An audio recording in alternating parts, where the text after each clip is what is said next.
নাই। এত বড় জানাজা বাংলাদেশের মানুষ চোখে কি দেখেছে আগে? না দেখে নাই। 5টা মানুষের জানাজা বড় হয়েছে বাংলাদেশে। তার মধ্যে 1 নম্বর হযরত মাওলানা শাহ আহমদ শফি রাহিমাহুল্লাহ, তার মৃত্যুর জানাজা হয়েছে বড়। 2 নম্বর আল্লামা দেলোয়ার হুসাইন সাইদি রাহিমাহুল্লাহ, তার জানাজা হয়েছে বড়। 3 নম্বর ওসমান হাদি শহীদ রাহিমাহুল্লাহ, তার জানাজা হয়েছে বড়।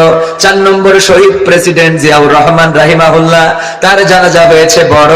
এবং 5 নম্বর বাংলাদেশের প্রথম নারী প্রধানমন্ত্রী বেগম খালেদা জিয়া, তার জানাজা এত বড়, এত মানুষ।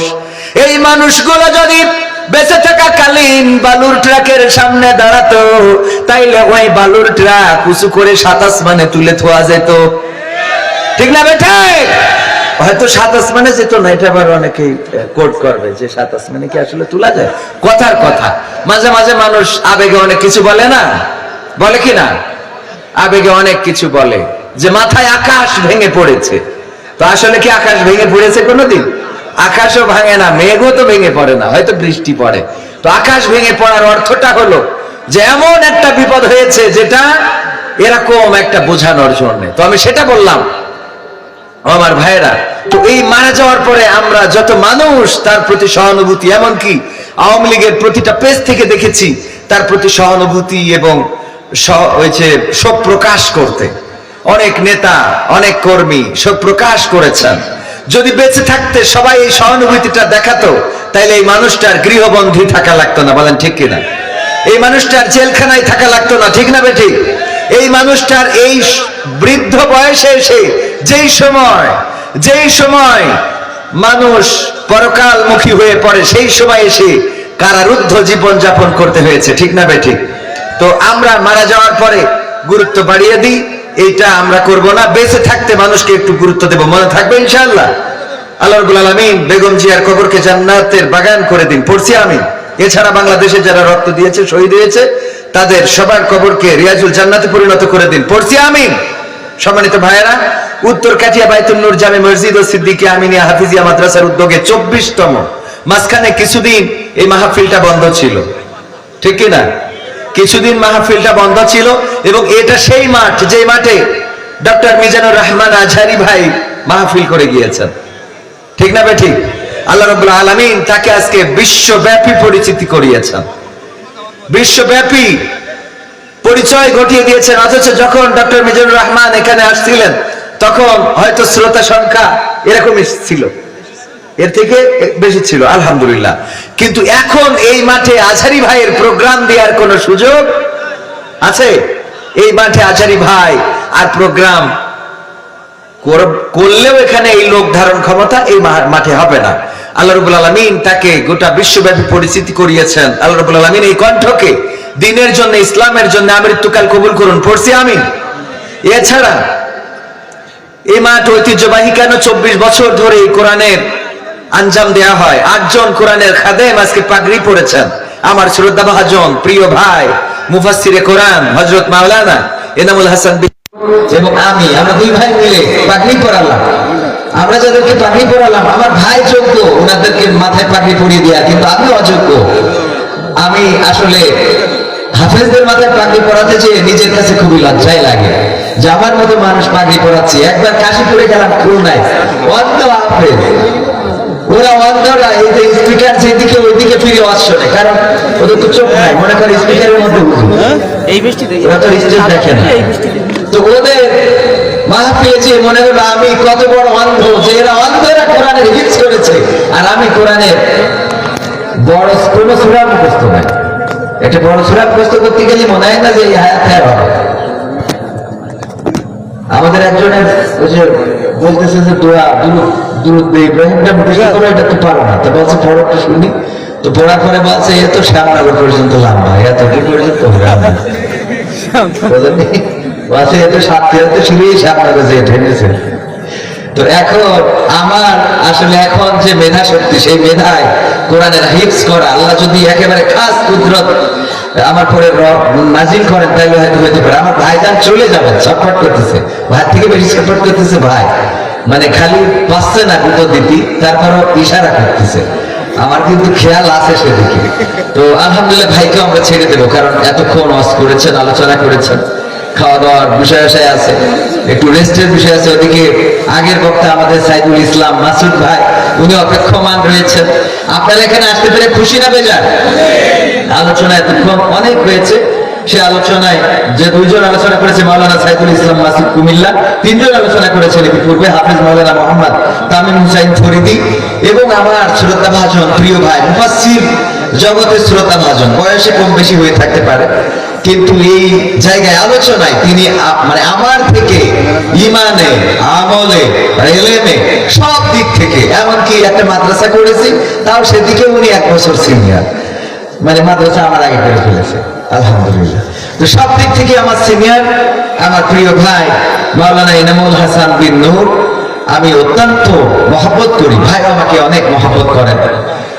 তো আলোচনা যা হওয়ার আমি মোটামুটি যা শুনছিলাম মাইকে, বিশেষ করে সাইদুল ইসলাম মাসুদ ভাই যখন আলোচনা করছিল, তা তো আমি মনে করলাম আজারি ভাইয়ের আলোচনা চলতেছে অনেকটাই সেরকম ফলো করা বা ওরকম হয়েছে।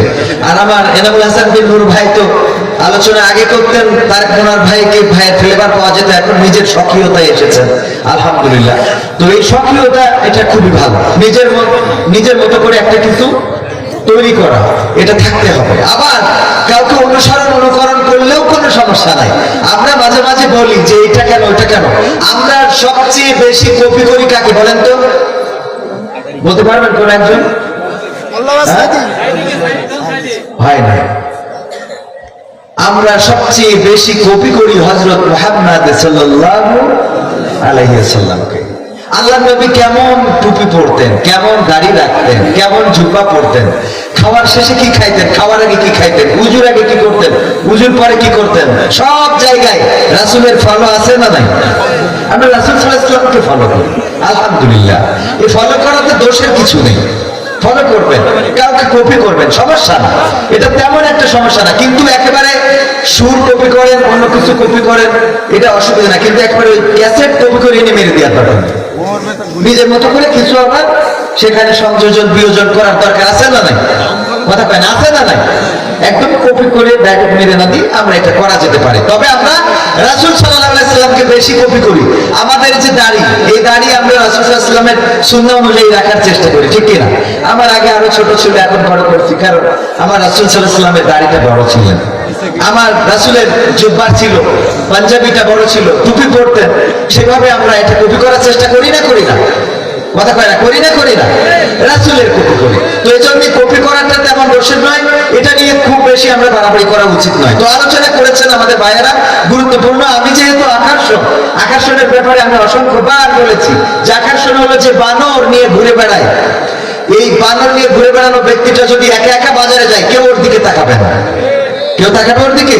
কিন্তু যখন বানর নিয়ে যায়, তখন ওর দিকে তাকানোর মানুষের কি অভাব হয়? সবাই দেখায়, ওই দেখো বানর যাচ্ছে। যে সাপ খেলা দেখায়, এই সাপুরে যদি সারাদিন আপনার এই বউ বাজার অথবা যদি কদমতলা বাজারে ঘুরে বেড়ায়, কেউ ওর দিকে তাকাবে না। কিন্তু যখন সাপের বাক্স নিয়ে যায়, তখন বলে এই নাও বের করো, কয়টা সাপ আছে দেখি, ঠিক না ঠিক? তার মানে সাপুরে মূল আকর্ষণ না, মূল আকর্ষণ যে বানরের খেলা দেখায় সে না, বানরটা আকর্ষণ, সাপটা আকর্ষণ, ঠিক না ঠিক? তাহলে আজকের মাহফিলের সেই সাপ এবং বানর, এটার সাথে আমার কিছুটা মিলে, কথা কয় না, গেছে না যায় না? কারণ আকর্ষণ জিনিসটা ওটা চিড়িয়াখানা, আমি প্রায় বলি চিড়িয়াখানায় যদি যান, এই চিড়িয়াখানায় বাঘ, ভাল্লুক, উল্লুক এগুলো কিছুই নাই, কেউ যাবে সেখানে? কথা কয় না। কিন্তু চিড়িয়াখানা আছে, উল্লুক ভাল্লুক নাই, কেউ যাবে না, কারণ মূল আকর্ষণটাই তো নাই। তাহলে আকর্ষণ কি? কথা কয় না। বাঘ, উল্লুক, ভাল্লুক, হাতি, বিড়াল, কুত্তা, বিলাই, এগুলো, ঠিক না ঠিক? তো আজকে ধরে নেন আমি সেই রকমই একজন আকর্ষণ। সুতরাং কিছু গান, কিছু সঙ্গীত, কিছু আলোচনা যেগুলো আমাদের কাজেও দেবে, আবার আপনাদের ভালো লাগবে, সেইগুলো বলতে চাই। আপনারা থাকবেন শেষ পর্যন্ত, আধা ঘন্টা। পাবনায় যাওয়ার পরে আমি বললাম যে আমার তো যে করেই দেবেন, আমি 12টায় শেষ করবো, 12টায় শেষ করবো। শ্যামনগরের ব্যাপারে বলেছে, কয় হুজুর আপনি যখনই আসবেন আপনার স্টেজে উঠে দেবো। আমি তাড়াতাড়ি গেছি যে আমার স্টেজে উঠাবো, আমার স্টেজে উঠাই বলছে চলো, কই কোয়ানে, কয় এবার রেস্ট করতে হবে। কেন বলছে এখনো দুটো হুজুর আছে, তারপরে আপনি।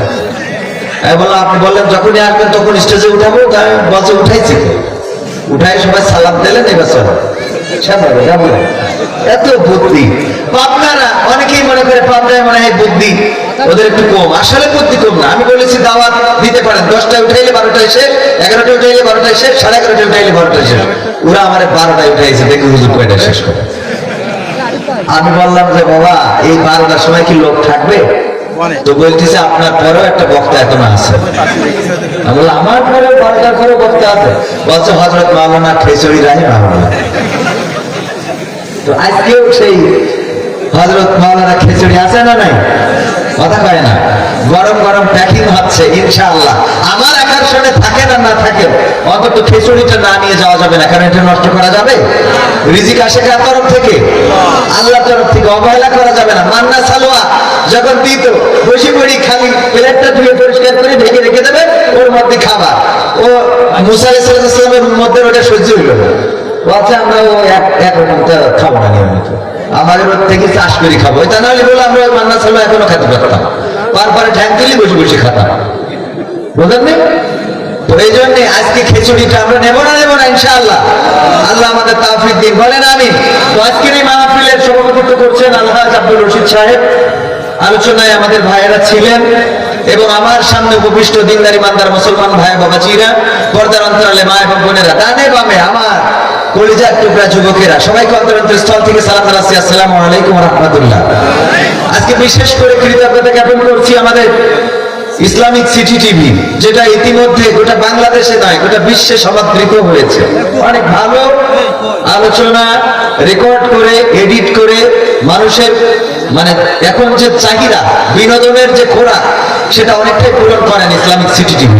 তো ইসলামিক সিটি টিভি সম্মানিত প্রোভাইডার তরিকুল ইসলাম ভাইকে বিশেষ কৃতজ্ঞতা জ্ঞাপন করছি যে এমন সুন্দর একটা পরিবেশ এবং এই আয়োজন করে দেওয়ার জন্য। আল্লাহ রাব্বুল আলামিন আমার ভাইজানের নেক হায়াত দান করুন, পড়ছি আমিন।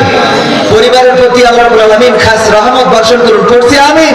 এবং তার সন্তান কলিজার টুকরা একটা মেয়ে আছে, আল্লাহ যেন আরেকটা ছেলে দান করেন, পড়ছি আমিন। এই জায়গায় আরেকটা কৃতজ্ঞতা জ্ঞাপন করছি আমাদের রিপন পানপুরির জন্য। রিপন, আমি বাংলাদেশে প্রায় মাহফিলে রিপনের কথা বলি, আমার যুবকেরা আজকে জেনে রাখতে পারে এই রিপনের বিয়ের দোয়া কিন্তু আমি করেছি, আলহামদুলিল্লাহ। রিপন ভাই কই? তার বাসাটাও এখানে, আজকে তার বাবাও এখানকার শ্রোতা, তার দুলাভাই এখানকার শ্রোতা, তার বউ এখানকার শ্রোতা। হ্যাঁ, এবং শুধু স্ত্রী শ্রোতা না, স্ত্রীর গর্ভে আল্লাহ রাব্বুল আলামিন নতুন মেহমানের ব্যবস্থা করেছেন, আলহামদুলিল্লাহ। এবং এই দোয়া কিন্তু আমার করা, 100 টাকা করে দিত আর হুজুর আমার বিয়ের জন্য দোয়া করে দেন। এই 100 টাকায় দোয়া করে দিছি, পরে বললো হুজুর আমার বিয়ে হয়েছে আলহামদুলিল্লাহ। পরের বছর আসছি, আবার দেখি সিরকুটে লিখেছে হুজুর আমার বিয়ের জন্য দোয়া করে দেন। বললাম কেন? যতক্ষণ না হয়েছিল সেটা চলে গেছে। আমি বললাম অন্তত রাখার দায়িত্ব কি তোমার? আমি দোয়াদা করে দিলাম বিয়ে। তো সেই রিপনের বাড়ি কিন্তু এখানে, আলহামদুলিল্লাহ। রিপন ভাই, সেই রিপন ভাইয়ের বাড়ি এখানে, আলহামদুলিল্লাহ। এখন সংসারে তাদের সুখ শান্তি, এবং আমাকে প্রায়ই ফোন করে, ভাই একটু দোয়া করেন, কবে আসবেন? আমার দেখার জন্য এত পাগল। আমার মনে হয় যে ওর যদি পীর থাকে তাইলে আমি, কারণ বিয়ের মতো একটা কাম ছেড়ে দিয়েছি, শীতের সময় কত ভালো লাগে, আলহামদুলিল্লাহ। বলেন এটা যাদের বউ না এটা বুঝবে না। এই জন্য যুবকরা বিয়ের প্রয়োজন হইলে আলহামদুলিল্লাহ আমি দোয়া করে দেব, আল্লাহ কবুল করুন, পড়েন আমিন। আল্লাহ রাব্বুল আলামিন সবাইকে কবুল করুন, পড়ছি আমিন। তো এই স্মৃতিময় অঞ্চল, এবং এই অঞ্চলে আরো একটা স্মৃতি আছে না নাই? এই তো সেই আশেপাশেই তো সারা বাংলাদেশে ঝামেলা আছে না নাই? প্রায় জিজ্ঞাসা করে মানুষ। আমি বলেছি ভাই ওটা ছিল সাময়িক, ওখানেই যেটুকু হয়েছিল ওখানেই শেষ, পরে আমাদের আর কোনো ঝামেলাই নাই। কিন্তু আমাদের কর্মগুলো আসলে বিস্তৃত, এটা থেকে যায়। এই জন্য ভালো কর্ম যে করেন সে প্রশংসিত হন, খারাপ কর্ম যে করেন এটারও একটা জের টেনে নিয়ে যাওয়া লাগে না, লাগে না? মান্না ইন্তেকাল করেছেন, সালমান শাহ ইন্তেকাল করেছেন, আবার অনেকেই আফজাল শরীফ, তারপর আরো কে কে আছেন, রাজ্জাক, শাবানা অনেকেই ইন্তেকাল করেছেন, পৃথিবী ছেড়ে চলে গিয়েছেন, কিন্তু তাদের কর্মগুলো আছে না নাই? আজও তাদের কর্মগুলো আছে, তাদের প্রেম, তাদের ভালোবাসা, তাদের দেখানো বিভিন্ন নাচ, তাদের দেখানো বিভিন্ন কর্মকাণ্ড, যেটা আমার যুবকদেরকে পথহারা করে, ভুল পথে পরিচালিত করে। ও আমার ভাইয়েরা, ওই কর্মগুলো থেকে যায়, আর ওই কর্মগুলো দেখার পরে যখন ভুল পথে মানুষ পরিচালিত হয়, এই ভুল পথে চলার কারণে গুনাহ হয়, ওই গুনার একটা অংশ তাদের কবরে যায় না, যায় না? তাদের কবরে চলে যায়। আবার আল্লামা দেওয়ার হুসাইন সাইদি আজকে আছেন না? তিনি নাই, পৃথিবী ছেড়ে বিদায় নিয়েছেন। আল্লামা শাহ আহমেদ শফি সাহেব, তিনি পৃথিবী ছেড়ে বিদায় নিয়েছেন। আপনাদের সাতক্ষীরার আলোচিত বক্তা আমার আব্বার সাথে আলোচনা করতেন হযরত মাওলানা মাহমুদুল হাসান জিহাদি। নাম শুনেছেন না? দেখেছেন না? দেখেন নাই? এই মাহমুদুল হাসান জিহাদি আজ নাই, কিন্তু তাদের কর্মগুলো আজও আছে। কয়েকদিন আগে দেখলাম 22 হাজারি সৈয়দ নজরুল ইসলাম যেমন করে বয়ান করেন, উনার ছেলে একইভাবে বয়ান করে। মাইকে কণ্ঠ শুনলে মনে হবে সরাসরি 22 হাজারি কথা বলতেছেন। এমনি ভাবে ভালো কাজ যারা করে, তাদের কর্মগুলো চলমান থাকে। এই ভালো কর্মের জন্য তারা কবরে পেতে থাকে, আর খারাপ কর্মের জন্য কি কবরে গুনাহগুলো পৌঁছায় না? পৌঁছায় না। এই জন্য আমরা ভালো কাজ করবো না খারাপ কাজ? সবাই বলেন ভালো কাজ না খারাপ কাজ?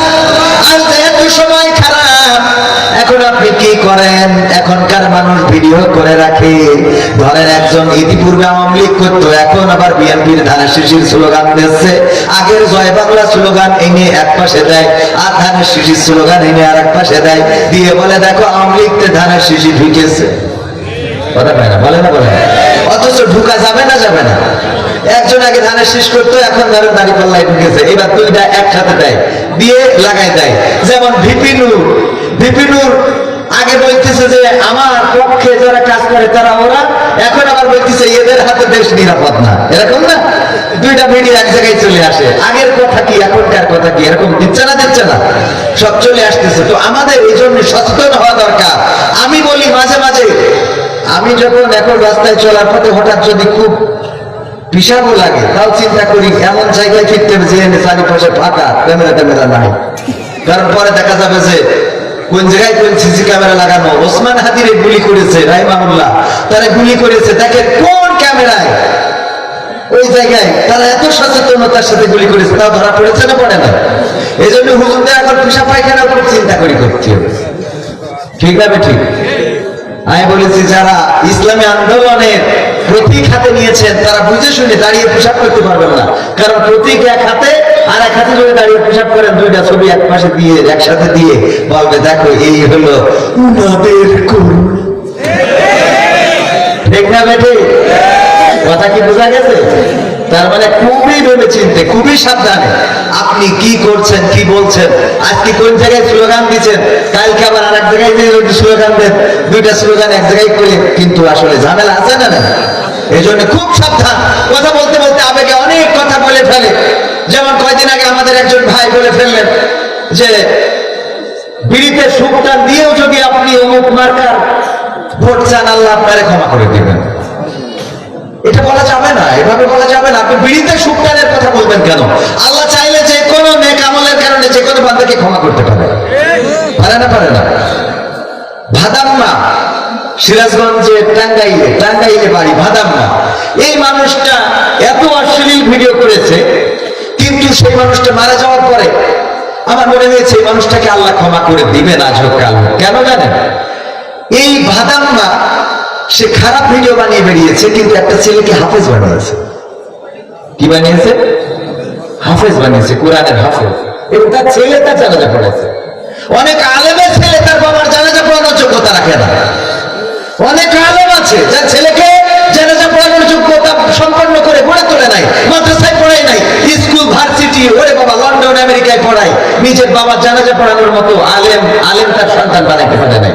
কিন্তু ভাদাম্মা একটা সন্তানকে আলেম বানিয়ে রেখে গেছেন। যেই সন্তান তার বাবার জানাজা পড়িয়েছে, কবরের কাছে দাঁড়িয়ে দোয়া করে রব্বির হামহুমা কামা রাব্বায়ানি সাগীরা, হে রব তুমি আমার পিতামাতাকে তোমার স্নেহের কোলে, তোমার স্নেহের কোলে লালন পালন করো, যেমন করে আমাকে আমার পিতামাতা স্নেহের কোলে লালন পালন করেছে। এবং বিশ্বনবী বলেছেন, এই দোয়া যদি কোনো সন্তান করে সেই পিতামাতার জন্য আর চোখে পানি ছেড়ে দেয়, চলের উপরে আসার আগে এই দোয়া কবুল করা আল্লাহর জন্য ওয়াজিব হয়ে যায়। বলেন সুবহানাল্লাহ। তো আল্লাহর নবীর হাদিস কি মিথ্যা হতে পারে? সুতরাং একজন ভাদাম্মার সন্তান সেও যখন পিতার কবরের কাছে দাঁড়ায়, দাঁড়িয়ে দোয়া করে, রব্বি রহমহুমা কামা রব্বায়ানি সগীরা, ওগো রব তুমি আমার পিতামাতার তোমার স্নেহের কোলে লালন পালন করো, যেমন করে আমার পিতামাতা আমাকে স্নেহের কোলে ছোটবেলায় লালন পালন করেছে।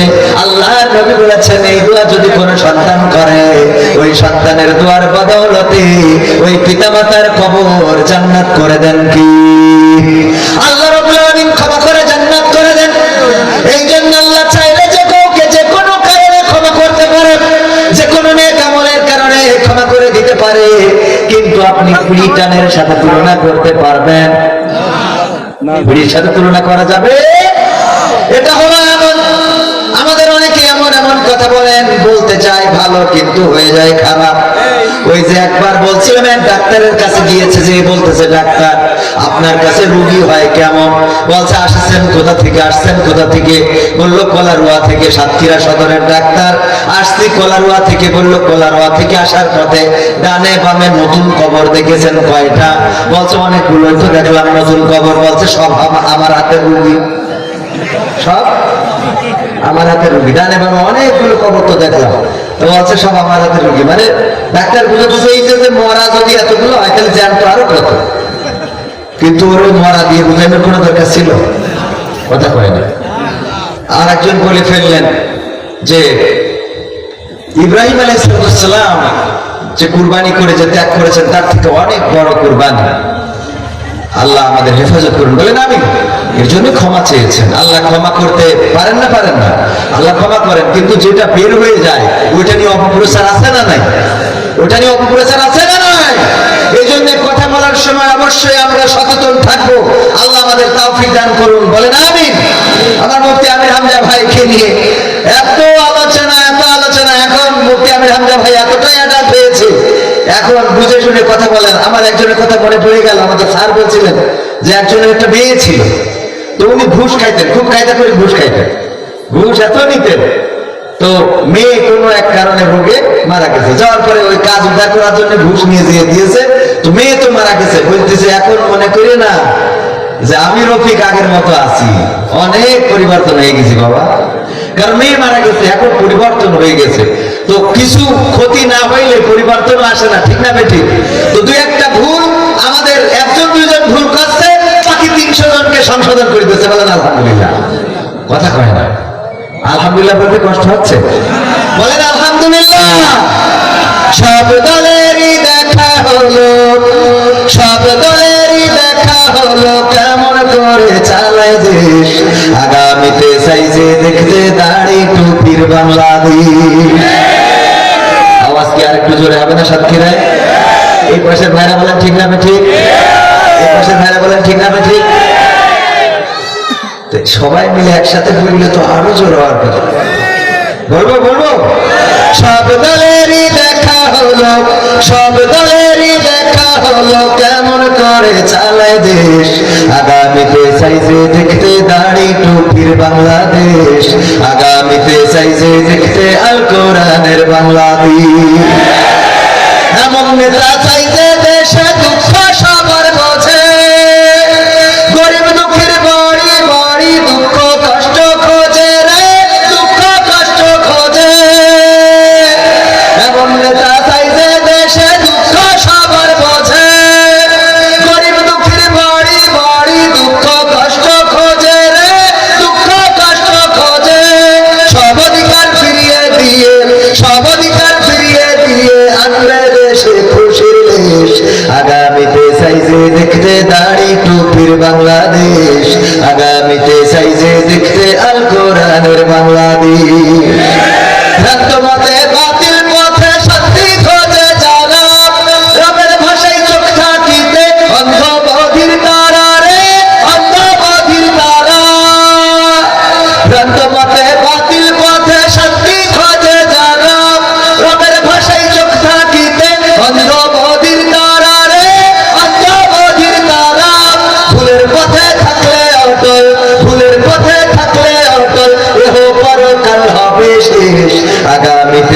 যে দেখতে দাড়ি টুপির বাংলাদেশ, আগামীতে চাই যে দেখতে আল কোরআনের বাংলাদেশ।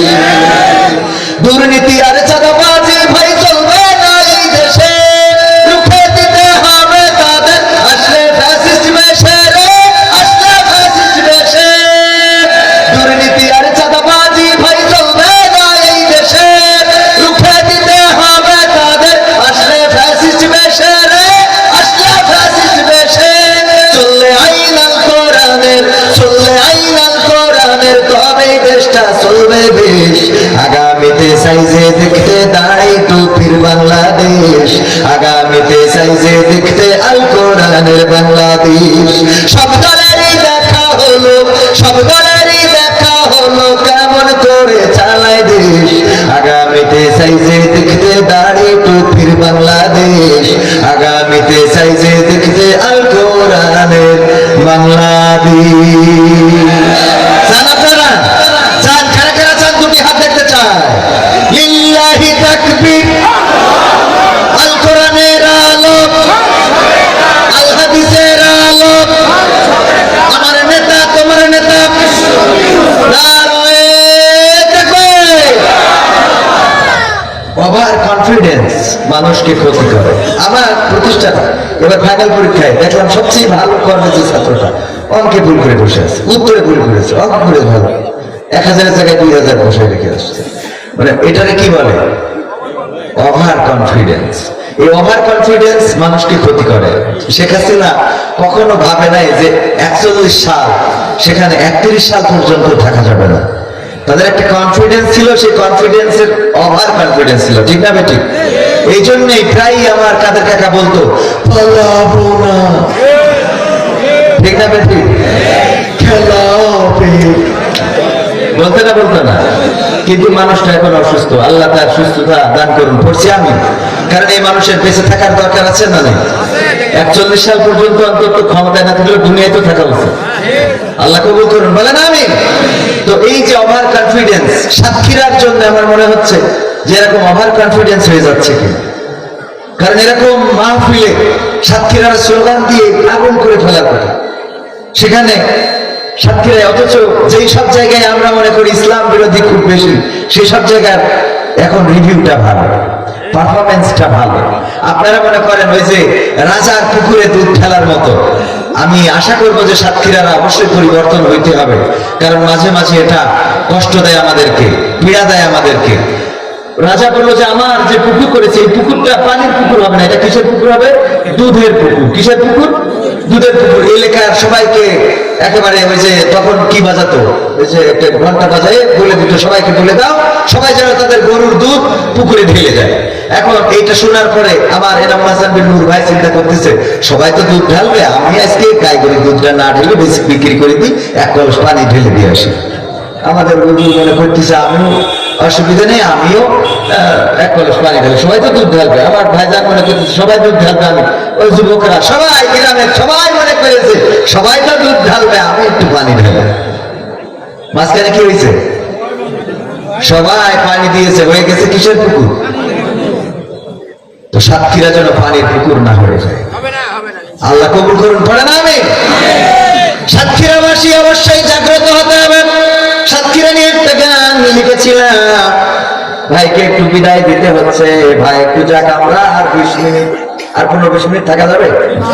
সাতক্ষীরা নিয়ে আমি একটা গান লিখেছিলাম, কিন্তু আপনাদের যে অবস্থা তা দেখে মনে হচ্ছে যে ঠিক আছে আমার ভাইকে একটু বিদায় দিলাম, কিন্তু আমার মনে হচ্ছে যে আপনাদের নামের সাথে এই গানটা যায় কিনা। শোনাবো? শোনাই দেখবো যে সত্য কিনা। সাতক্ষীরার এই মাটি সোনার চেয়েও খাঁটি, দিন বিজয়ী মুজাহিদের ঘাটি, সুন্দর করে ঘেরায় আমার সবুজ শ্যামল পাটি। সাতক্ষীরার এই মাটি সোনার চেয়েও খাঁটি, দিন বিজয়ী মুজাহিদের ঘাটি, সুন্দর বনে ঘেরায় আমার সবুজ শ্যামল পাটি, সুন্দর বনে ঘেরায় আমার সবুজ শ্যামল পাটি। সাতক্ষীরারা করতে পারে বড়াই, কারণ তারা বাঘের সাথে যাই করে যাই লড়াই। সাতক্ষীরারা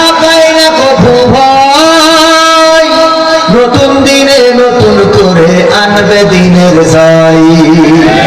সাতক্ষীরারা করতে পারে বড়াই, কারণ তারা বাঘের সাথে যাই করে যাই লড়াই। সাতক্ষীরারা পায় না কবু ভয়, নতুন দিনে নতুন করে আনবে দিনের জয়। সাতক্ষীরাতে জোয়ার আসে, সাতক্ষীরাতে জোয়ার আসে, আসে কখন ভাটি। সাতক্ষীরার এই মাটি সোনার চেয়েও খাঁটি, দিন বিজয়ী মুজাহিদের ঘাটি। সুন্দরবন ঘেরায় আমার সবুজ শ্যামল পাটি, সুন্দরবন ঘেরায় আমার সবুজ শ্যামল পাটি। সাতক্ষীরাতে শহীদ আছে কত, দিন বিজয়ের আন্দোলনে লড়ছে অবিরত।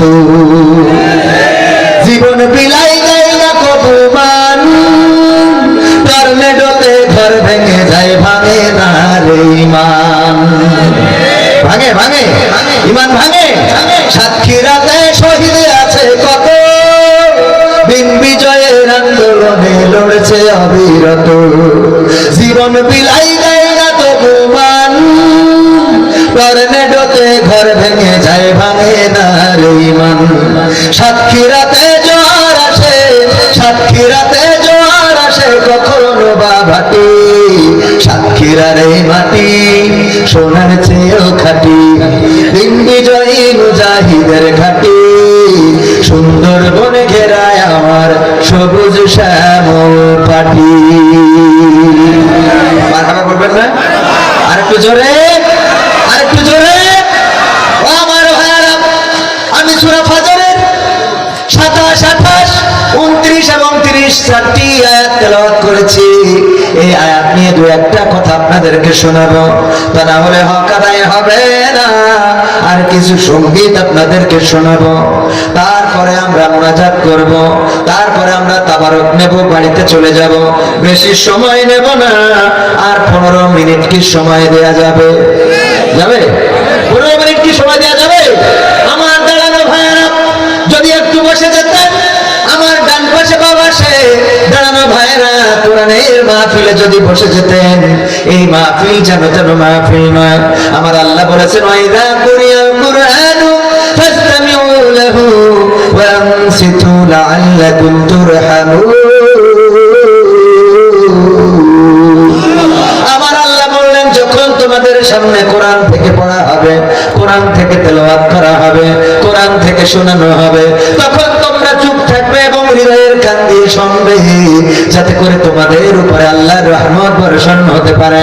ও আমার ভাইরা, আল্লাহর রহমত যদি পেতে হয়, আল্লাহর রহমত যদি আমরা চাই, কোরআনের এই মাহফিলে বসে একটু চুপ থেকে যদি হৃদয়ের কান দিয়ে কথা শুনতে পারি, রহমত বর্ষণ করবেন কি? যারা বড় হতে চান, যাদের ভাগ্যকে সুপ্রসন্ন করতে চান, আল্লাহর দয়ার দরকার আছে না নাই? আল্লাহ যারে দয়া করেন, সেই মানুষটাই দেখেন এই স্টেজে, এই মঞ্চে, এই মাঠে বয়ান করে গিয়েছেন ডক্টর মিজানুর রহমান আজহারি। সেই মানুষটা আজকে সাতক্ষীরাবাসী সবাই চেষ্টা করেও হয়তো সাতক্ষীরায় এমন খোলা ময়দানে আর বয়ান করাতে পারবে। আল্লাহ রাব্বুল আলামিন তাকে কবুল করেছেন, তার কণ্ঠটাকে কবুল করেছেন। গোটা বিশ্বব্যাপী এমন ভাবে সমাদৃত হয়েছে যে বাংলাদেশে শুধু নয়, বিভিন্ন দেশে এখন গেলে তার মাহফিল গুলো করার, তার প্রোগ্রাম গুলো করার মতো তেমন কোন স্পেস এখন তেমন একটা পাওয়া যায়। আমি মাঝে মাঝে চিন্তা করি, আল্লাহ যেটা করেন সেটা ভালোর জন্য করেন। আল্লামা দেলোয়ার হুসাইন সাইদি শেখ হাসিনার পতনের 1 বছর আগেই পৃথিবী থেকে শহীদ হয়ে চলে গিয়েছেন। যদি তিনি বেঁচে থাকতেন, আর যদি মুক্ত হয়ে যেতেন, যেমন এটিএম আজহারুল ইসলাম মুক্তি পেয়েছে, এমন যদি মুক্ত হয়ে যেতেন, এই বর্তমান সময়ে আল্লামা দেলোয়ার হুসাইন সাইদি ওয়াজ করবেন এমন কোন মাঠ কি সাতক্ষীরাতে আছে নাকি? সাতক্ষীরাতে নাই, যশোরে নাই, খুলনায় নাই, ঢাকাতে নাই, বাংলাদেশে এমন কোন ময়দান নাই যে উনি জেলখানা থেকে বের হইলে সেই ময়দানে মানুষের জায়গা ধরতো। এই জন্য আল্লাহ রাব্বুল আলামিন হয়তো চান নাই, বড় স্বপ্ন ছিল আল্লামা সাইদি আবার কোরআনের ময়দানে ফিরে আসবেন, আবার কোরআনের ক্ষেত্রে কথা বলবেন, কোরআনের মাজলিসে কথা বলবেন। কিন্তু আল্লাহর পরিকল্পনাটা, আল্লাহর সিদ্ধান্তটাই আল্লাহ বাস্তবায়ন করেন। আল্লাহ রাব্বুল আলামিন চেয়েছেন আর দুনিয়ার জমিনে নয়। আল্লাহ রাব্বুল আলামিন চাইলে জান্নাতে আমাদের তার কণ্ঠের বয়ান শোনাতে পারে না। কোরআন যে মানুষের ইজ্জত বাড়িয়ে দেয়, কোরআন যে মানুষের সম্মান বাড়িয়ে দেয়, তার প্রমাণ বেশি দূর যাওয়ার দরকার নাই। বাংলাদেশে দুইজন নেত্রীর প্রমাণ যদি আপনাদের সামনে তুলে ধরি, একজনের নাম জননেত্রী শেখ হাসিনা, আর একজনের নাম দেশনেত্রী খালেদা জিয়া। দুইজনের সাথে দেশ আর জন জড়িত আছে না নাই? আপসীন নেত্রী বলা হয়, আবার ওইটাকে অন্যান্য বিভিন্ন বিশেষণ দেওয়া হয়। ও আমার ভাইরা, দুইজনই নেত্রী, দুইজনই তিনবার প্রধানমন্ত্রী হয়েছেন বাংলাদেশে, এবং দুইজনই নারী প্রধানমন্ত্রী। একজন মানুষকে বাংলাদেশের সমস্ত মানুষ এক যোগে রাস্তায় নামলো, বললো এক দফায় এক দাবি, শেখ হাসিনা কবে যাবি? হয়েছে না? বলে না? এই সাতক্ষীরার মানুষ রাজপথে নেমেছে, শহীদ হয়েছে, জীবন দিয়েছে ওই মানুষটার ক্ষমতা থেকে টেনে নামানোর জন্য। ওই মানুষটা ক্ষমতা থেকে শুধুমাত্র নেমে যায় নাই, দেশ ছাড়া হয়েছে। আবার মাঝে মাঝে চট করে ঢুকতে চায়, বাংলাদেশের মানুষকে ঢুকতে দিতে চায় না, চায় না। আবার একজন নেত্রী, দেশনেত্রী, আপসীন নেত্রী বেগম খালেদা জিয়া, তিনি ওই দেশে তিনবার প্রধানমন্ত্রী ছিলেন। এই মানুষটা যখন অসুস্থ হলেন, গোটা বাংলাদেশের মানুষ দোয়া করেছে আল্লাহ যেন সুস্থ করে আবার ফিরিয়ে আনেন। যখন মারা গিয়েছে, গোটা বাংলাদেশের মানুষ যে তার জানাজায় শরীক হয়েছে। শুধু তাই নয়, এই জানাজার কফিনটা ধরেছে আল্লামা মিজানুর রহমান আজহারী, আল্লামা মামুনুল হক, আল্লামা শায়েখ আহমদুল্লাহ হাফিজাহুল্লাহ সহ বাংলাদেশের ইসলামী আন্দোলনের বলা যায় প্রথম সারির নেতা যারা, সবাই এই জানাজায় সম্পৃক্ততা হয়েছে না হয় নাই? সবাই এই জানাজায় শরীক হয়েছে। কারণটা কি? কারণ হলো একজন আলেমদেরকে সম্মান করে মন্ত্রী বানিয়েছিলেন, আর একজন সেই আলেমদেরকে ধরে ফাঁসির কাস্টে ঝুলিয়েছিলেন। বলেন ঠিক কিনা? একজন আলেমদেরকে ইজ্জত দিলেন, আলেমদেরকে সংসদের নেতা বানালেন, সংসদে কথা বলার সুযোগ দিলেন, জনগণের মাঝে কাজ করার সুযোগ দিলেন। আল্লাহ রাব্বুল আলামিন তার ইজ্জতটা বাড়িয়ে দিলেন। তুইজ্জু মান তাশা ওয়া তুযিল্লু মান তাশা। আল্লাহ রাব্বুল আলামিন যাকে চান তাকে ইজ্জত দান করেন, আর যাকে চান তাকে যাকে চান তাকে বেইজ্জতি করেন। ইজ্জত দান করার মালিক কে? আল্লাহ রাব্বুল আলামিন ইজ্জত দান করার মালিক। সুতরাং কোরআনের সাথে যদি সম্পর্ক রাখতে পারেন, বেগম খালেদা জিয়া এবং শেখ হাসিনার দুইজনের আদর্শের দিকে তাকালেই তো বোঝা যায় যে কি অবস্থা হয়ে দাঁড়ালো। ও আমার ভাইরা, এই জন্য কোরআনের পক্ষে, ইসলামের পক্ষে যারাই কাজ করবে তাদের সম্মান দুনিয়া এবং আখিরাতে বাড়িয়ে দিবেন কি? রহমত নাজিল করবেন কে? যারা এই সাতক্ষীরাতে কথা বলতে পারে নাই, সাতক্ষীরাতে যারা বুক ফুলিয়ে চলতে পারে নাই, সাতক্ষীরাতে যারা বাড়িতে ঘুমাতে পারে নাই, সাতক্ষীরাতে এমন নির্যাতন করা হয়েছে, বুলডোজার দিয়ে বাড়িগুলো ভেঙে দেওয়া হয়েছে। বলেন ঠিক কিনা? বুলডোজার চালানো হয়েছে। একই ভাই, একই মায়ের পেটে সহোদর ভাইকে পর্যন্ত শহীদ করা হয়েছে না হয় না? কত কেন হয়েছে না হয় না? শহীদ করা হয়েছে, বিদায় নিয়েছে। কত শহীদের রক্ত এই জমিনে লেগে রয়েছে। মানুষেরা শহীদ হলো, জীবন দিল, রক্ত দিল, বিনিময়ে এই সাতক্ষীরার মাটি স্বাধীন হয়েছে। এখন বুক ফুলিয়ে বেড়ানো যায় না? যায় না? কথা বলা যায় না? যায় না? এই ইজ্জত দান করেছেন কে? কোরআনের পক্ষে যদি থাকেন, বাঁচলে শহীদ আর মরলে গাজী। সুতরাং কোনটাতে পরাজয় নাই, কোনটাতে আপনার হেরে যাওয়ার ভয় নাই। আল্লাহর জন্য যে নিবেদিত প্রাণ হয়ে যায়, যে বলে ইন্না সলাতি ওয়া নুসুকি ওয়া মাহইয়ায়া ওয়া মামাতি লিল্লাহি রাব্বিল আলামিন। যে বলে আমার নামাজ, আমার কুরবানি, আমার জীবন, আমার মরণ সবকিছু আল্লাহর জন্য। কুরবানি, জীবন, মরণ, নামাজ, রোজা, হজ, যাকাত যে আল্লাহর জন্য সমর্পণ করে দেয়, তার দুনিয়ায় আর হারানোর কোনো ভয় কি থাকে? হারানোর কোনো ভয় থাকে? তার হারানোর কোনো ভয় নাই, তার কোনো দুশ্চিন্তা নাই, সে ক্ষতিগ্রস্ত হবে না। দুনিয়ার পরে ইজ্জত দিবেন আল্লাহ, আর পরকালের ময়দানেও সম্মান বাড়িয়ে দিবেন কি? আল্লাহ রাব্বুল আলামিন সম্মান দিবেন। ও আমার ভাইরা, এই জন্য কোরআনের এই মাহফিলকে হেলাফেলা নয়। কোরআনের এই মাহফিলে যারা এসেছেন, আল্লাহ না করুন যদি আজকে কোনো কিছু হয়ে যায়, এই রাতের মধ্যে যদি কোনো মানুষ পৃথিবী ছেড়ে বিদায় নেয়, আর যদি মালাইকা এসে বলে আল্লাহ রাব্বুল আলামিন বলেছেন, তেমন কিছুর দরকার নাই। শুধুমাত্র জানতে চাই যে গতকালকের মাহফিলে সম্পৃক্ততা তোমার ছিল, ওই মাহফিলে গিয়েছিলে না যাও নাই? যদি ওই মাহফিলে যেয়ে থাকো তাইলে ক্ষমা করে দিলাম, আর যদি না যেয়ে থাকো তাইলে কিন্তু বিপদে পড়ে যাবা। শুধুমাত্র কোরআনের এই মাহফিলটা যদি আল্লাহ নাজাতের ওসিলা হিসাবে ধরে নেয়, বলেন দেখি এই এলাকার মানুষের অবস্থা কি হবে? ঠিক না বেঠিক? যদি ধরে নেয় যে সব বাদ দিলাম, এরকম হয় না তো তোমার সব বাদ, খালি শুধু শেষ রাতের ঘটনাটা বলো যে তোমাদের ওখানে উত্তর কাঠিয়া যে মাহফিল হয়েছিল, ওই মাহফিলে কি তুমি ছিলে? তখন অনেকেই বলবে আমি ছিলাম। এটা জাতি কেউ বলবে, বিশেষ হয় আপনাদের। এই জন্য আল্লাহ বলছেন আল-ইয়াওমা নাখতিমু আলা আফওয়াহিহিম ওয়া তুকাল্লিমুনা আইদিহিম ওয়া তাশহাদু আরজুলুহুম বিমা কানু ইয়াকসিবুন।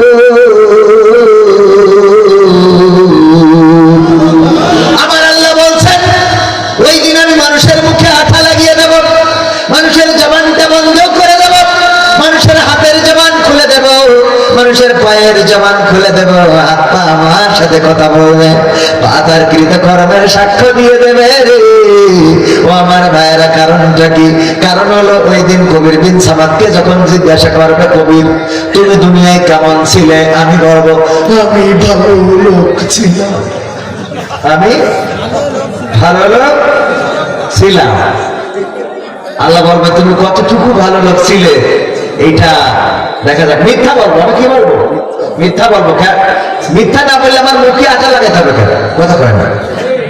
ধরে নেন যে দোকানে একটা সিসি ক্যামেরা লাগানো, এই সিসি ক্যামেরা যেখানে লাগানো একজন নতুন কর্মচারী গিয়েছে, ও তো সিসি ক্যামেরা সম্বন্ধে বোঝে না, তো ড্রয়ের থেকে 500, 1000 অথবা 10,000, 5,000 টাকা নিয়ে পকেটে ঢুকাইছে। হ্যাঁ, এরকম হয় না? হয় না? তো ঢুকানোর পরে কোম্পানির মালিক বা দোকানের মালিক যে বলতেছে যে আজকে ড্রয়ারে তো 5,000 টাকা ছিল, তুমি কি নিয়েছো? না, আমি ড্রয়ারে হাতে দিই নাই। হ্যাঁ, ইনশাআল্লাহ আমি তো হাতে দিই নাই ড্রয়ারে, আমি তো কি করে টাকা নেব? হ্যাঁ, তো এই কথা যখন তুমি স্বীকার যখন করেই না, তখন এবার ওই ভিডিও চালানোর দরকার আছে না? সিসিটিভির ফুটেজ দেখানোর দরকার আছে না? তো তার মানে হলো পরকালের মানে আল্লাহ যখন বলবে যে মাইকালা তুমি কেমন ছিল, তখন আল্লাহ আমি তো বিশাল পরেজগার ছিলাম, সব জায়গায় একেবারে মাহফিল শুরু করতো আর শেষ পর্যন্ত শুনতাম, সব চলে যেত, কিন্তু আমরা যেতাম না। হ্যাঁ, এরা বলবে না? হ্যাঁ, তো এখন মুখে আঠা লাগাই দেবে কেন? যে তখন হাত বলবে আল্লাহ ও কি আসলে ওই মাহফিল শোনার জন্য বসেছিল, তো টাকার জন্য বসেছিল। যতক্ষণ তরিকুল ভাই টাকা না দেননি, টাকা কিনে নিয়ে তারপরে বুঝে চলে গেছে।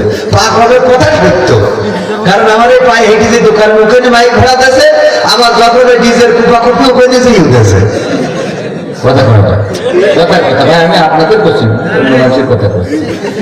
তো এখন এই যে ডিজের কুপাকুপি তো ভাড়া আছে না? নাই আনিসা ভাই দেয় না? তো হাত বলবে আল্লাহ ও কি খালি মাহফিলের কথা বলছে, ডিজেরটা তো পায় না। কি হাত বলবে হাত দিয়ে ভলিউম বাড়াই দিত কে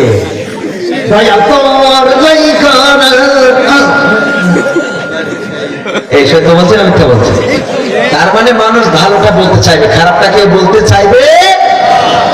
আল্লাহর উপর আমি মুখে আঠা লাগিয়ে দিবে, দেওয়ার পরে হাত কথা বলবে। আরে ওই দিন চিন্তা করি এই হাত আমার বিরুদ্ধে বলবে, আল্লাহ এই হাত দিয়ে হুজুর আপনার কথা বলতো, কিন্তু এই হাত দিয়ে আমার আর একজনের মেসেজ করতে হয় না কি ভরা খাবো না? আপনি মনে করছেন হুজুর বুঝলে এটা হাত বলবে না, হাত থেকে চাকা চাকরি ফেলাইছে, বলবে এটা না? আল্লাহ যখন খুলবেন তো এই জন্য হাত বলবে হুজুর, আল্লাহ এই হাত দিয়ে হুজুর যে টাকা বুঝে নিয়ে 2,000 টাকা কম দিয়ে আসতে গাড়ি দাঁড় করে আবার ঘুরিয়ে আসবে। কথা কয় না? আমার ভাইয়েরা, এই জন্য আজকের এই মাহফিলটা আমাদের নাজাতের ওসিলা হয়ে যেতে পারে যদি আল্লাহ বলেন ও আমার বান্দারা, জীবনে তো অনেক গুনাহ করেছ, অপরাধ করেছ, জীবনে অনেক অপরাধ আমার কাছে আছে, শুধুমাত্র বলো দেখি জীবনের শেষ রাতটা কেমন করে কাটাইছাও।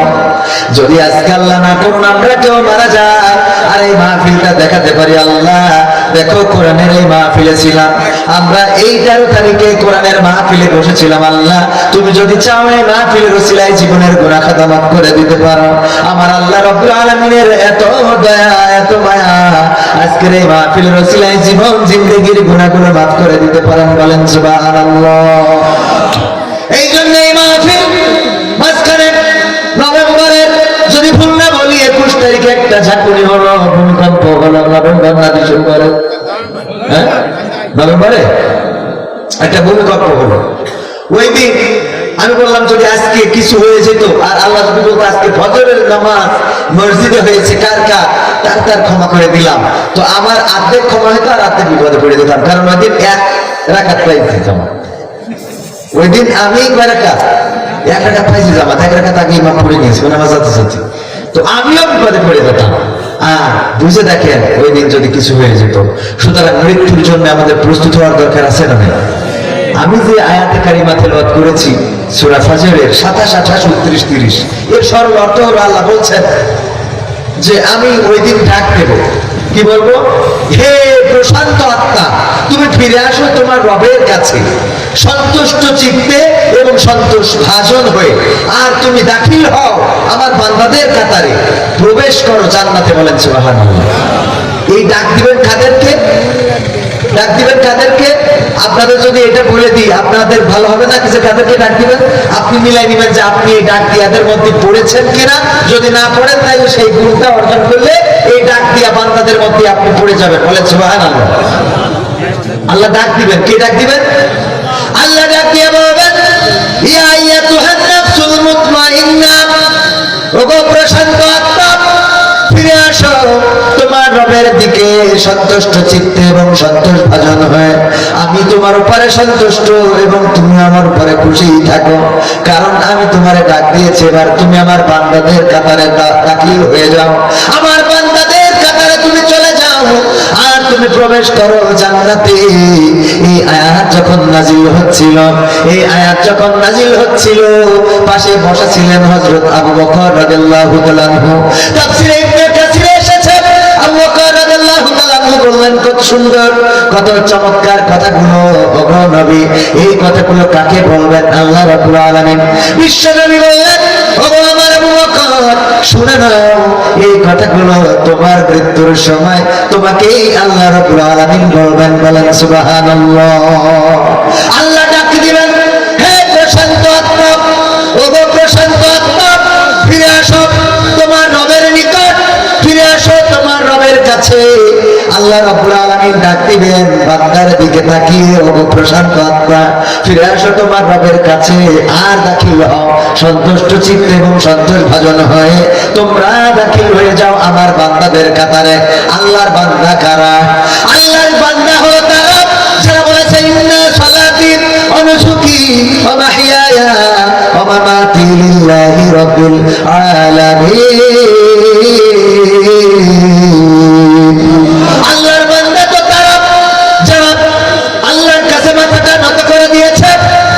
ইব্রাহিম আলাইহিস সালামের মতো বলেছে ইন্নী ওয়াজ্জাহতু ওয়াজহিয়া লিল্লাযী ফাতারাস সামাওয়াতি ওয়াল আরদ হানিফান ওয়া মা আনা মিনাল মুশরিকিন।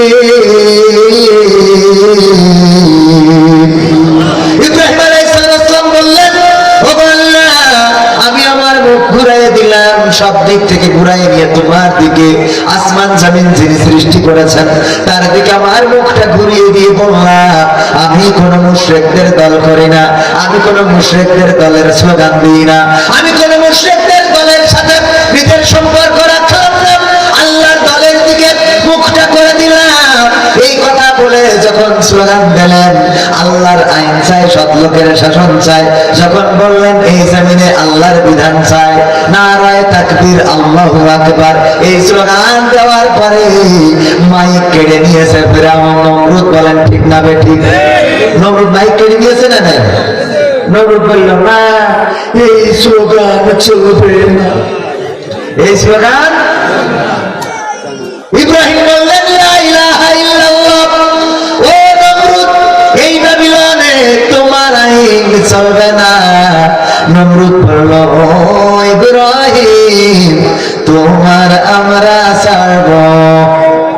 মুসা আলাইহিস সালাম বললেন, লা ইলাহা ইল্লাল্লাহ, এই মিশরে ও ফেরাউন তোমার আইন চলবে না।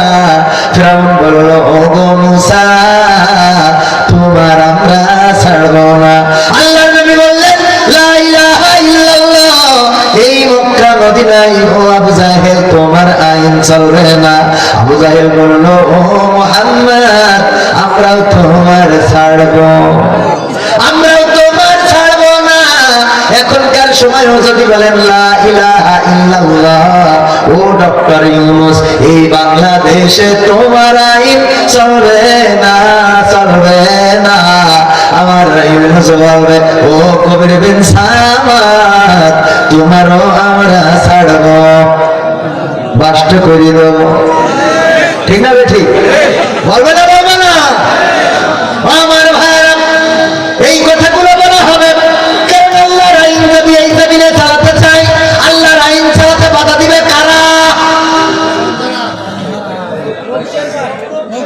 ফেরাউন নমরুদের প্রেতাত্মা, তাদের উত্তরসূরিরা। আর আল্লাহর জমিনে আল্লাহর আইন কায়েম করতে চাইবে কারা? হযরত আদম আলাইহিস সালাম থেকে শুরু করে নবী মুহাম্মদ এবং তার পরবর্তী অনেক উলামায়ে কেরাম, বিশ্ব নবীর খলিফা সহ এই জমিনে আল্লাহর দ্বীন বাস্তবায়নের জন্য সর্বশেষ আমাদের ওসমান হাদি রাহিমাহুল্লাহ, তিনিও জীবন দিয়ে প্রমাণ করেছেন যে এই জমিনে ইনসাফ ছাড়া শান্তি প্রতিষ্ঠা হবে। এবং তাদেরকে থামিয়ে দিতে চাই কারা? কথা বলে না। থামিয়ে দিতে চাই কারা? বাতিলেরা দিতে চাই, ফেরাউনের বংশধরেরা দিতে চাই, নমরুদের বংশধরেরা দিতে চাই। কিন্তু এই থামানো যাবে না, কারণ আমরা কোন মানুষের গোলামি করি। আমরা গোলামি করি কার? চিল্লায়ে বলেন কার? আল্লাহর গোলামি যারা করে তারাই আল্লাহর গোলাম, তারাই আল্লাহর বান্দা। তারা কি? আল্লাহর গোলামি যারা করে তারাই আল্লাহর বান্দা। আর আল্লাহ তাদেরকে ডাক দিয়ে বলেন, ইয়া আইয়াতুহান নাফসুল মুতমাইন্নাহ, ইরজিই ইলা রাব্বিকি রাদিয়াতাম মারদিয়া, ফাদখুলি ফি ইবাদি ওয়াদখুলি জান্নাতি। আল্লাহ তাদেরকে ডাক দিয়ে বলেন, ও প্রশান্ত আত্মা, ফিরে আসো তোমার রবের নিকট, ফিরে আসো, ফিরে আসো জলদি করে। ও গো ওসমান হাদি, ফিরে আসো গো তুমি শাহজালাল, খান জাহান, ও গো বাইদি ফোস্তামি, ও গো আল্লামা দেলোয়ার হোসেন সাইদি, ও গো ইসলামী আন্দোলনের নেতা কর্মীরা যারা আমার জন্য নির্ঘুম রাত কাটিয়েছ, রাজপথে স্লোগান দিয়েছ, দিন কায়েমের জন্য প্রচেষ্টা করেছ, তোমরা তাড়াতাড়ি করে ফিরে আসো আমার দিকে, সন্তুষ্ট থেকো, কারণ আমি তোমাদের উপরে সন্তুষ্ট। আমার পরে তোমরা সন্তুষ্ট হয়ে যাও। আর তোমরা দাখিল হও এক বান্দা যারা আদম আলাইহিস সালাম কার বান্দা? কথা কয় না। আল্লাহর বান্দা। আদম আলাইহিস সালাম কেন আল্লাহর বান্দা? ভুল করলেন, শয়তানের ওয়াসওয়াসায় পড়ে ভুল করার পরে জান্নাত থেকে বের করে দিলেন, জমিনের পরে আসলেন আর বলে দিলেন, আল্লাহ যেহেতু জান্নাতে ছিলাম বের করে দিয়েছো, আর তোমার কাম করবো না বলেছে নাকি?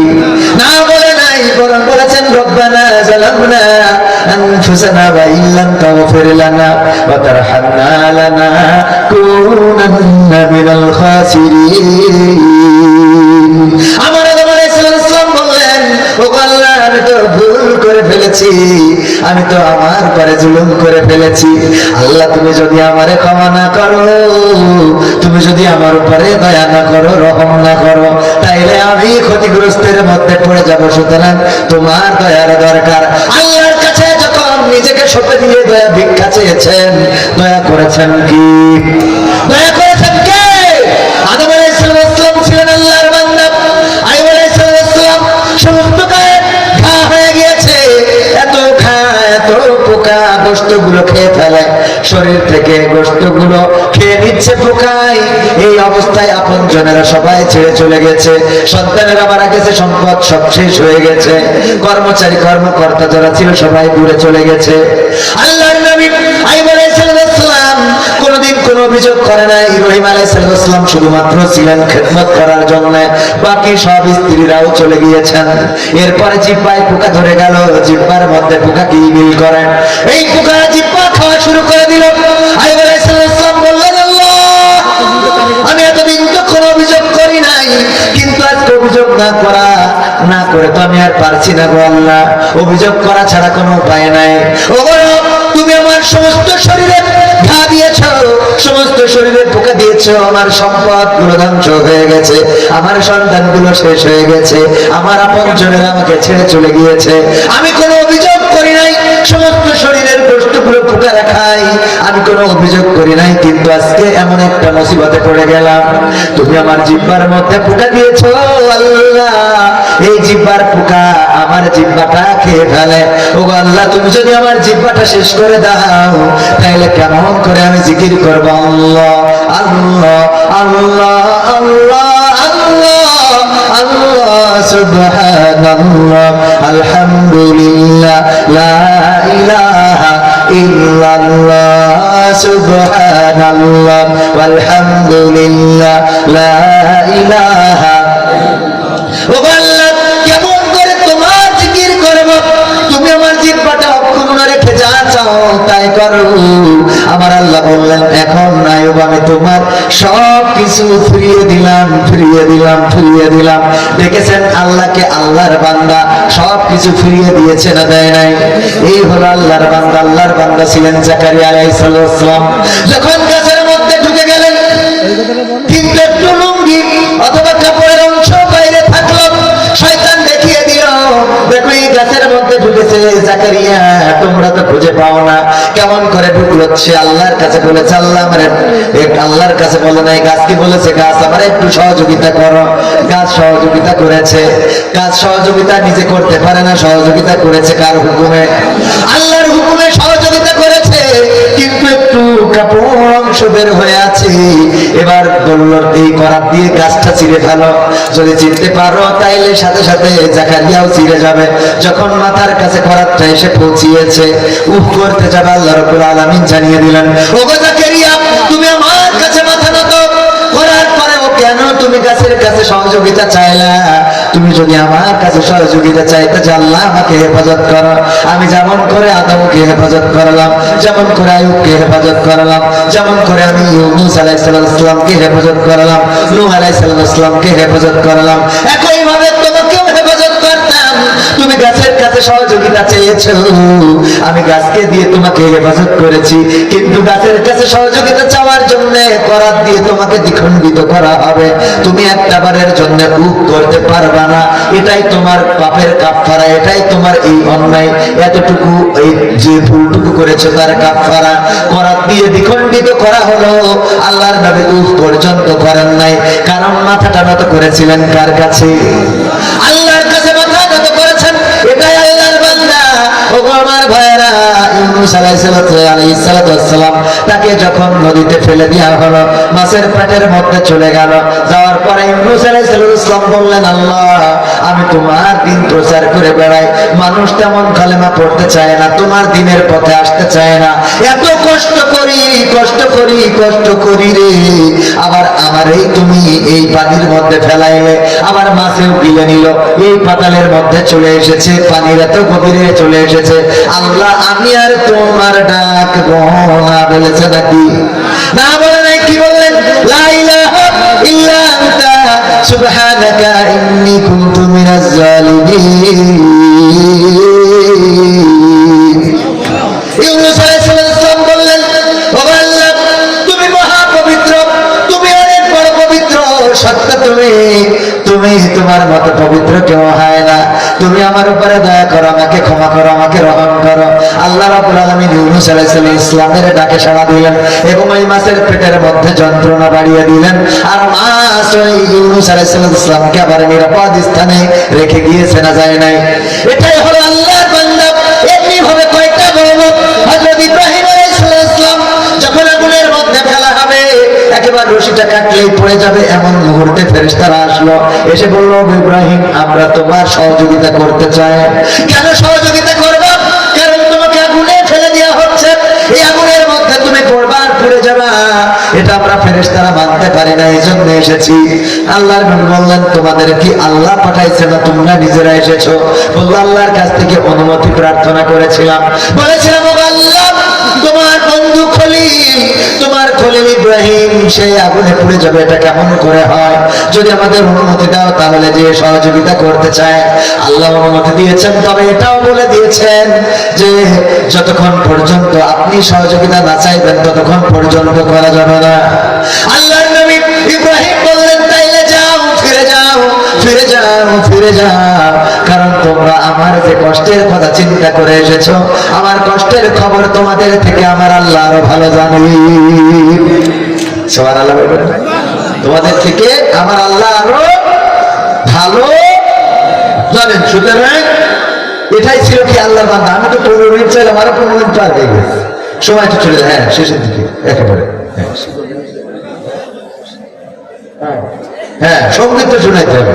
আমার তো সঙ্গীত শুনবেন না ইনশাআল্লাহ? প্রবাসীদের সঙ্গীত শুনতে চেয়েছি। নফসে মুতমাইন্নার কথা বলছিলাম। আল্লাহর বান্দা কারা? আল্লাহর বান্দা হলো এই জাতীয়। আল্লামা দেলাওয়ার হুসাইন সাইদি 13টা বছর কারাগারে, জীবনের শেষ দিন বের করা হলো। এই দিন খুব মলিন মুখ ছিল না হাসি মুখ ছিল? কেন হাসি মুখ ছিল? 13 বছর কারাগারে থাকলে কারো কি হাসি মুখ থাকার কথা? 13 মাস হয় নাই কারাগারে, তাদের চেহারার দিকে তাকানোর কায়দা নাই। যখন বের করে কেউ কান্দে, কেউ হাসে, কেউ পাগলামো করে। ঠিক না বেঠিক? করে না? করে না? দেখেছেন না দেখেন নাই? কারণ তারা জেলখানায় থাকে, তারা জানে যে এই দুনিয়ার যে শাস্তিটা হচ্ছে এর বিনিময়ে কিছুই পাবো না।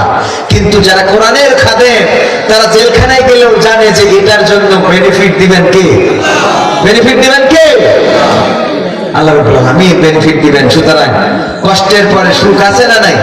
এই জন্য তারা জীবনের শেষ দিনেও হাসে। বলেন সুবহানাল্লাহ। আল্লামা সাইদি হেসেছিলেন। এরা হলো আল্লাহর বান্দা। ওসমান হাদি বলেছে, কোন বিপ্লবীর মৃত্যু ঘরের মধ্যে হতে পারে না। বলেছে না বলে না? কোন বিপ্লবীর মৃত্যু ঘরের মধ্যে হতে পারে। বিপ্লবীর মৃত্যু হয় কোথায়? বলেছে রাজপথে মৃত্যু হবে, গ্লোরির মতো রাজপথে মৃত্যু হবে। তারা কখনো ঘরের মধ্যে তাদের মৃত্যু হবে না। এটাই বিপ্লবীদের জীবন। এবং আল্লাহ রাব্বুল আলামিন তার মৃত্যুটা কবুল করেছে না করে না? অনেকেই বলতো যে কফিনটা ঠিক করে রেখো, বলতো যে আমি হালাল খেয়ে স্বাস্থ্যটা অনেক মোটা করি নাই, আমার চিকনা চাকনা দেহটা হালাল উপার্জনে, হালাল রুজিতেই এই দেহ। সুতরাং ছোট্ট একটা কফিনে রক্ত মাখা শরীর নিয়ে আল্লাহর দরবারে হাজিরা দিতে পারলেই আনা। সুবহানাল্লাহ বলবেন না? এই যে সাহস, এই যে বলার শক্তি, আপনাদের খেচুড়ি চলে এসেছে, সুতরাং রাত করা ঠিক হবে না। প্রবাসীদের সঙ্গীতটা শোনায়, শুনে আজকের মতো, কালকে আবার এখানে অনুষ্ঠান আছে, প্রবাসীদের সঙ্গীতটা শোনায় না? যেহেতু অনুরোধ রয়েছে, আমার বাংলাদেশের প্রবাসীদের গল্প বলি শোনো, এ গল্প তো কল্পনা নয়, তোমরা কি তা জানো? ও ভাই, এ গল্প তো কল্পনা নয়, তোমরা কি তা জানো? আমার সাতক্ষীরার প্রবাসীদের গল্প বলি শোনো। পল্লী গায়ের দুরন্ত ছেলে বাপে ডাকে খোকা,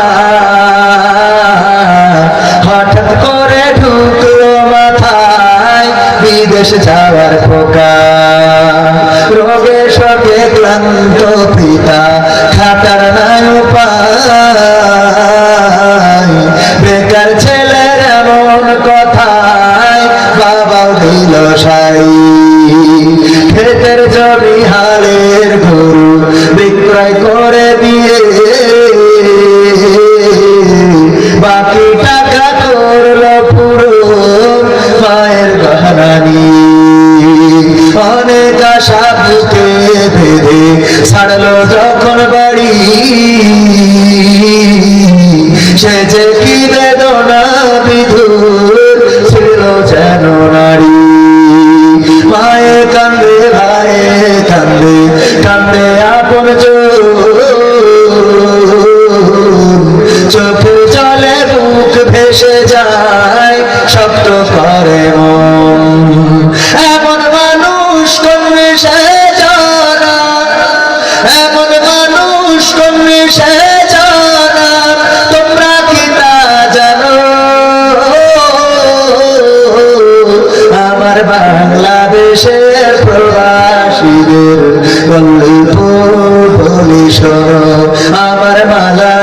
এশিয়ার প্রবাসীদের গল্প বলি শোনো। বিমানেতে বসে খোকা জানালারি পাশে নীল আকাশে তাকিয়ে দেখে মায়ের ছবি ভাসি। আঁচল দিয়ে চোখ মুছে না প্রভুকে যে বলে আল্লাহ তুমি ভালো রেখো আমার কোলের ছেলে। খোকা যে ছিল মা জননীর কলিজারি গোটা, ভাবতে সব চোখ ভিজে জল পড়লো ফোটা ফোটা। এমন মানুষ কোন সে জানা, এমন মানুষ কোন সে জানা, তোমরা কি তা জানো? আমার বাংলাদেশের প্রবাসীদের গল্প বলি শোনো। আমার সাতক্ষীরার প্রবাসীদের গল্প বলি শোনো। নদ নদী আর সাগর নগর দিয়ে খোকা পাড়ি পৌঁছালো যে অতি সাধের বিদেশের বাড়ি। অনেক কষ্টে মিল খোকার এমন একটা কাজ, হাড় ভাঙা খাটুনি তাতে সকাল দুপুর সাজ। রোগে শোকে কাজ করে যায়, করে না অবহেলা। আকাশ সমান স্বপ্ন দেখে কাটিয়ে দেয় বেলা। মা জননীর সাথে যখন খোকা কথা কয়, বলে বাবা কেমন আছো জানতে ইচ্ছা হয়। মাগো আমি ভালো আছি, মাগো আমি ভালো আছি, দুঃখ নেই তো কোনো। আমার বাংলাদেশের প্রবাসীদের গল্প বলি শোনো। আমার সাতক্ষীরার প্রবাসীদের গল্প বলি শোনো। হঠাৎ করে বাবা বলে টাকার যে দরকার, তোর মায়েরই বড় অসুখ দেখাবো ডাক্তার।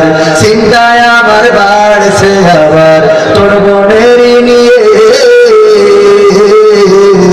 দিনে দিনে হচ্ছে বড় দিতে হবে বিয়ে। তোর ভাইয়ের লেখা পড়ার খরচ বেড়ে গেছে, দরকার এখন অনেক টাকা, তোর কাছে কি আছে? পাইনি বেতন এখনো খোকা, পকেটটা যে ফাঁকা। তবুও বলে ভেব না বাবা দেব আমি টাকা। এমন মানুষ কমে সে জানা, এমন মানুষ কমে সে জানা, তোমরা কি তা জানো? আমার সাতক্ষীরার প্রবাসীদের গল্প বলি শোনো। আমার মালয়েশিয়ার প্রবাসীদের গল্প বলি শোনো।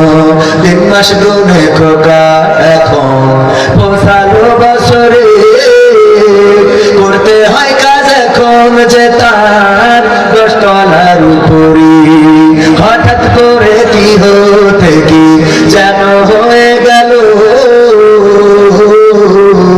10 তলারই উপর থেকে খোকা পড়ে গেল। আকাশ সমান স্বপ্নগুলো আকাশে গেল উড়ে,